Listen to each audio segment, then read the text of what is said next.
Hey guys, welcome to another video. Today's video is going to be about Bizzaro at Six Flags Great Adventure and Safari. Right off the bat, I want to say I think this is an outstanding floorless coaster. It's probably my third favorite floorless coaster behind Dominator, which I love for its intensity. I gray out almost every time on that spot right after the loop, so I love that. And Kraken, I love how it dives into the trenches and has some good intensity there. Bizzaro has a height of 142 feet, a drop of 132 feet, a length of 3,985 feet, and a speed of 61 miles per hour.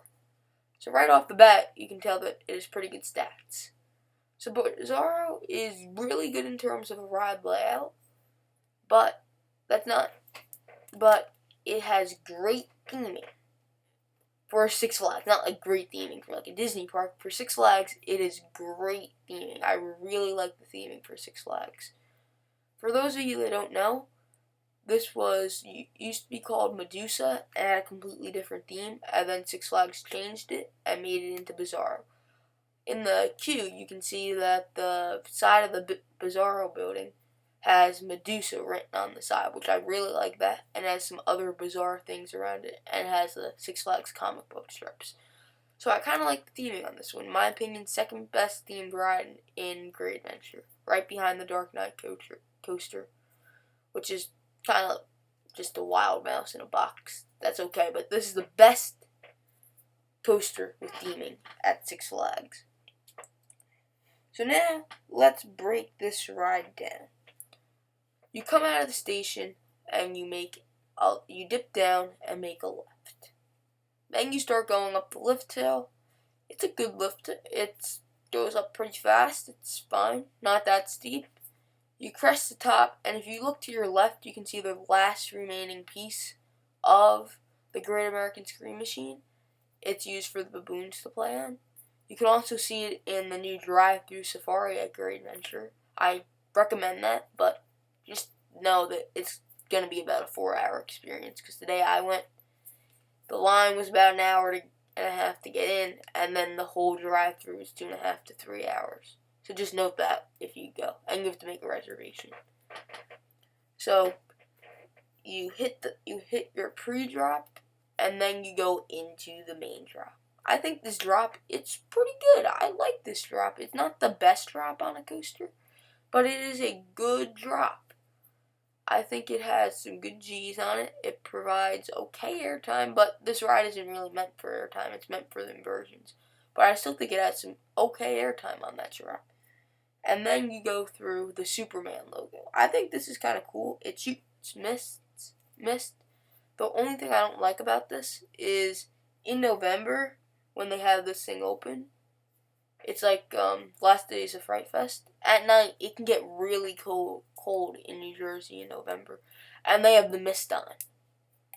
So I really don't like that at all. It gets freezing.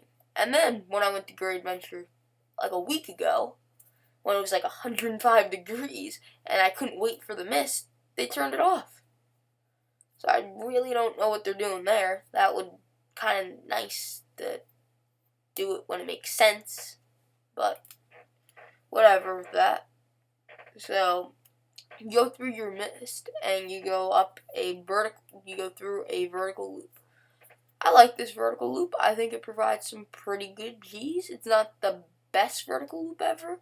In my opinion, I think Dominator has a great vertical loop, but I think this is a good vertical loop. I think it's good. I think it provides some good G's. And that's about it. Some good hang time on it, and that's about it for this loop. So then you go under then you dive under the mid-course brake run. Not the mid-course brake run, the final brake run, sorry. And I really like this. It's kind of has a good head chopper, so I definitely like it. It's a good near-miss element. And then you go into a dive loop. This dive loop, it's pretty good. It's standard for B&M. It's like Kumba or Kraken or any other B&M that has a dive loop on it. It's good. And then you go down that, and they have a fire effect. This is really cool if you're riding this thing at night. It is really, really cool when you get this fire effect. I love this fire effect at night. It looks so cool from the queue. It looks so cool from the ride. But they don't always have this on, which I really don't like. They almost never have it on. You're lucky if you get a ride with this, the fire effect on. So that's one downside to it. And then you pull out of that and you go into a 0-0. This is probably one of the best moments on the ride. I really like this 0-0. It's kind of whippy, so I like whippy inversions, but I know some people don't like them. So I understand if you wouldn't like this inversion, but me personal, I love this inversion. And then you pull out of that, and you go into a cobra roll. The thing I love about this cobra roll isn't actually the riding it. I love walking right under it, right through the Bizzaro sign. I think that's really cool that it had like a little plaza for it. I love that little area. So I think that's really cool. But I like the cobra roll a lot too. You don't get a lot of headbanging on it, which is great. Because I know B&M cobra rolls can be very whippy and not so amazing. So I really like the cobra roll on this ride. And then you pull up into, in my opinion, the roughest part of the ride, the turn into the mid-course brake run. This is probably my least favorite part of the ride. It kind of whips your head to the side and then goes back and forth once, so it kind of hurts a little bit. That's the one downside you have to brace yourself for a little bit. So then you pull up into the mid-course brake run. It slows you down decently. Not completely, but it slows you down decently. As always, I wish the mid-course wasn't there. I wish it was turned off. It needs to be there so then Six Flags can run 3 trains. But I wish it was turned off. That would be great. Imagine the airtime you get coming off of that mid-course. It would be insane. But they didn't do that. You do get some good ejector coming off of that mid-course. And you go down. And this is might be one of my favorite parts of the ride. They have a helix, but you pass by a couple of buildings. It's very intense. I really like this part. This or the 0-0, probably my 2 favorite parts. So you pass by a couple buildings, and then the last building you actually go through it, which I really like. It's a cardboard cutout, but it's still good for Six Flags theming. Like, it's not Disney level, but it's Six Flags theming. It's good. It's more than they did with most coasters, which I like a lot. So then you pull out into, you go to the left into a quick transition, kind of like an I-305 transition. Not as good, but it's still a great transition. So this is a highlight of the ride. You come out of that, go under this weird thing. It's like a thing that shoots mist at you. I don't really know what it is. I don't know how to explain it. It's a fire release thing. It's really weird. And then go into a corkscrew. Corkscrew is pretty good. Kind of whippy. I like this inversion a lot. I like whippy inversions, as I mentioned before. And then you go into a quick turnaround and go into another corkscrew. This time over the spirally misty thingy. I don't really know what to call it. It's really weird. I don't know why they put it there. I like it, but I just don't know what it is.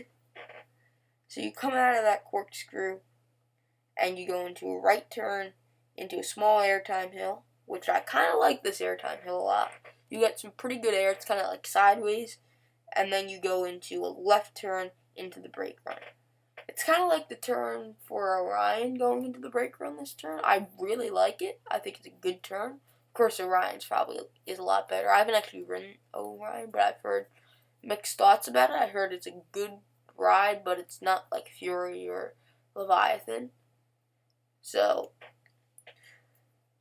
that turn is pretty good too. And you hit your final brake ring. You hit this, and it doesn't slow you down completely.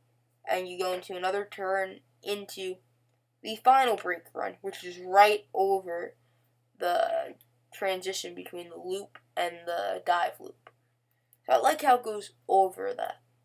The only thing I dislike about Bizzaro is sometimes you can be on that final brake run for about 5 minutes because it takes them a long time to dispatch the train. You could be on there for 5 minutes, and everybody does this. I don't know why. They unbuckle the seatbelt and they click the thing up and down, up and down, up and down. It is the most annoying sound ever. So, I really hate that thing right there. So, that'll do it for breaking the ride down. So, I really like this ride. So, as a final score, I'm going to give it a 9.5. I know it's probably higher than most people, but this is actually my third favorite coaster in the park. It's above King Ka. I only like Nitro and Toro better than this. Obviously, Toro is probably the greatest wooden coaster out there. I have a full review of it on my channel, so be sure to check that out. I don't have a review of Nitro yet, so I gotta do that pretty soon. So I hope you enjoyed this review.